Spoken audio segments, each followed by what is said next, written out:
राम राम। आप सब प्यार से बोलिए राम राम। आज हम आपको एक कथा सुनाएंगे छोटा सा कि मेरे सत्संग में एक महाराज आया करते थे। वो हमेशा शिकायत किया करते थे मुझे कि गुरुजी मेरा बेटा है शादी नहीं कर रहा है, उसके लिए थोड़ा उसको समझा दीजिए कि वो शादी कर ले।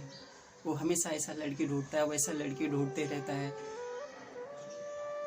तो उस महाराज और उस बेटे को बैठे थे, सत्संग में आए थे, तो उनको मैंने समझाया कि राम जी का जीवन देख लो, राम जी का जीवन देख लो, राम जी के जीवन के चरित्र पढ़ लो। राम जी को देखो, राम जी ने कि कितना अच्छे से, कितना विधि से, कितने ऋषि मुनि लोग, कितने संत महात्मा लोग, कितने लोगों ने मिलकर, कितने ऋषि मुनि लोग, एक से महान महान ऋषि मुनि लोग जो थे, जो सारे लोगों ने मिलकर राम जी की शादी की थी।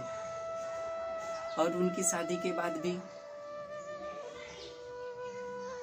हाँ, उनकी शादी के बाद भी देखिए उनकी जोड़ी जमी नहीं। क्यों नहीं जमी जोड़ी? जोड़ी इसलिए नहीं जमी कि रावण भी जंग उठा के लेके गया जंगल में। जंगल में फिर वो बनवासी भी हो गए, राजपाट छोड़ के जंगल में जाना पड़ा 14 वर्ष के लिए। जंगल में भी जाने के बाद भी उस सीता जी को रावण उठा ले गया। रावण उठा के ले जाने के बाद भी जब सीता जी को आदमी वापस लेकर अयोध्या में आए तो भी अग्नि परीक्षा हुई। अग्नि परीक्षा हुई जब माता सीता माता बनने वाली थी, जंगल में भेज दिया गया उनको, जंगल में भेज दिया गया।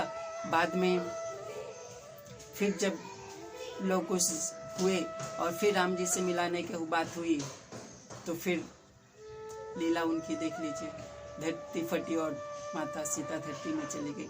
तो राम जी के चरित्र से हमको देखने और सीखने को मिलती है कि राम जी ने अपने जीवन में कितना सहनशीलता की।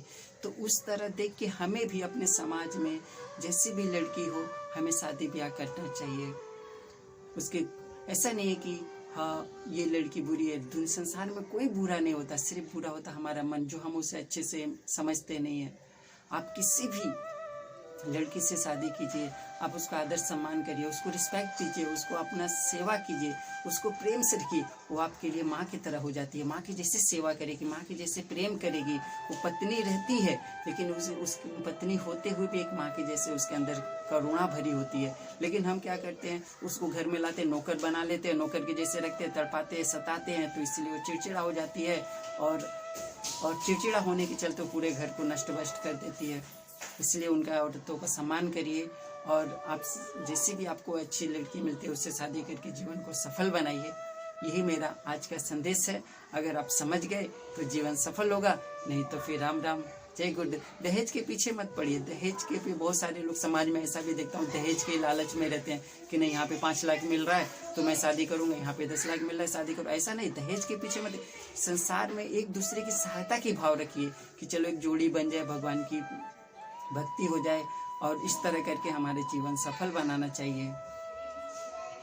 राम राम।